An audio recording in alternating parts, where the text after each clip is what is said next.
So when we are writing an essay, the first thing the kids do is write what we call a laundry list. This is a term one of my writing professors used. I've used it ever since. I don't think it's a commonplace term, but that's the one we have. So if you hear that, laundry list means brainstorming, basically. You take that blank sheet of paper, you have your topic in mind, you write down everything you can think of about that topic. Now, I talked earlier about the terror of the white sheet of paper. This is one of the steps for overcoming the terror of the white sheet of paper, is you do not ever, you should not as an adult ever, sit down at a piece of paper and expect to write your finished product. That is the most paralyzing, debilitating, awful thing you can assign your brain, is to say, write the finished product right now. Your brain can't function that way. You have a subconscious that has all this information stored inside of it chaotically. It's not in order unless you know this topic so well you could write it in your sleep. So what I tell them to do, if our topic is what we learn in writing class, they say, we learn about verb tenses. Yes, I write that down. What else do we learn?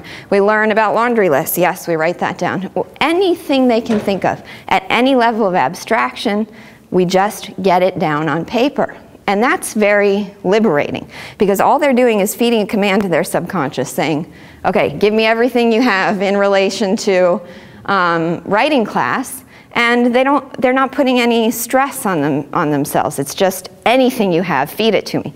So we get that all down on paper. Then, once it's on paper, out of the subconscious, there for us to look at, then we can look at it and say, okay, how are these things related? Do we see any patterns here? Do we see common denominators? Do we see connections? And they start to see, oh, a lot of these things have to do with the writing process. Oh, okay, so let's go through and find all the things we came up with that have to do with the writing process, and did we forget anything that has to do with the writing process? Then that becomes one section. Oh, we have a lot about grammar and eloquence, sort of dress-ups, things to refine our writing.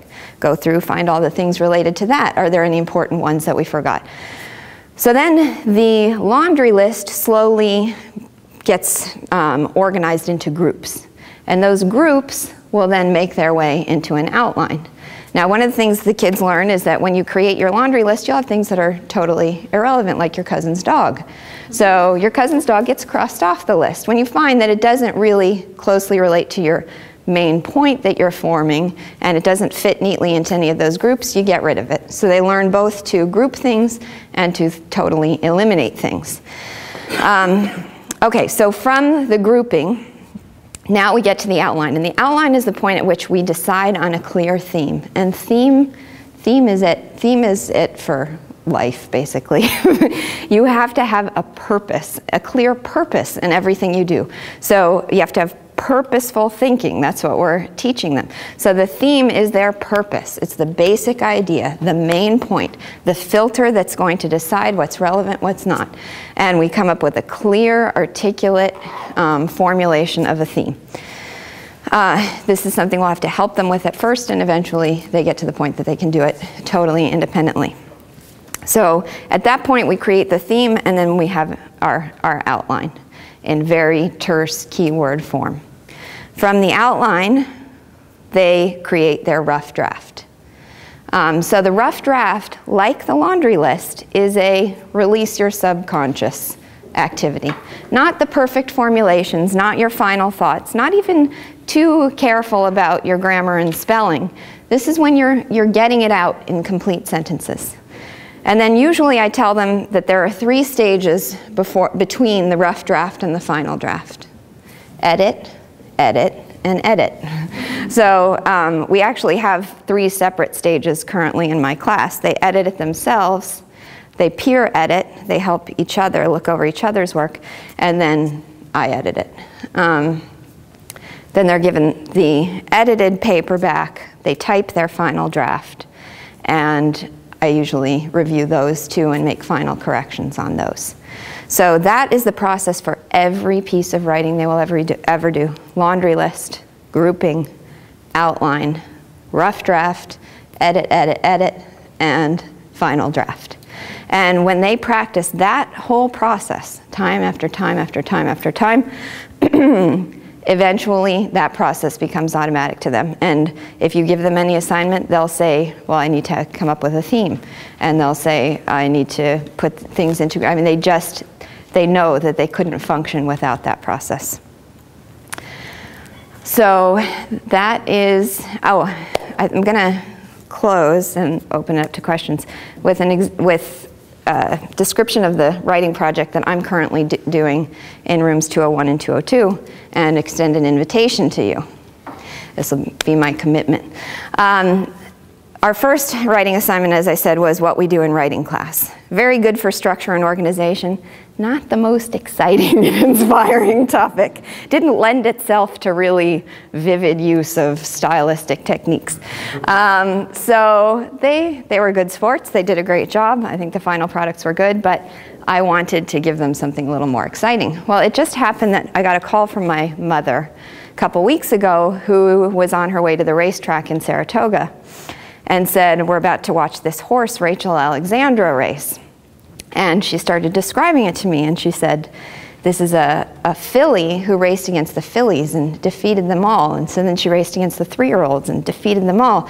Then she raced against the boys and defeated them. And then she raced against the 3-year-old boys. And then, so this was a race that she was going to, in which she was going to race against the veteran male horses. And she said, this horse is just astonishing. And she said, the jockey gets frustrated because she races with her ears up because she's just having a blast and this is easy for her and she doesn't even have to work at it. And she started telling me this story, and I was getting tears in my eyes listening to it. And I don't care a thing about racing. So I thought, ooh, there's a topic. But I didn't want to make it specifically about racing. So what I did is I assigned them a big moment in sports. That was our assignment. Pick some big moment in sports, something that was a turning point, that was exciting, that got people out of their seats. And that's what we're going to write about. This has been a lengthy process because how to turn that into an essay is tricky. So we went through the whole, and it's also individual because everyone's doing different moments. So we went through the whole laundry listing process for each of them and organized it. We had a good structure. So now they're nearing so those of you who have kids in those classes, their rough drafts are due on Monday.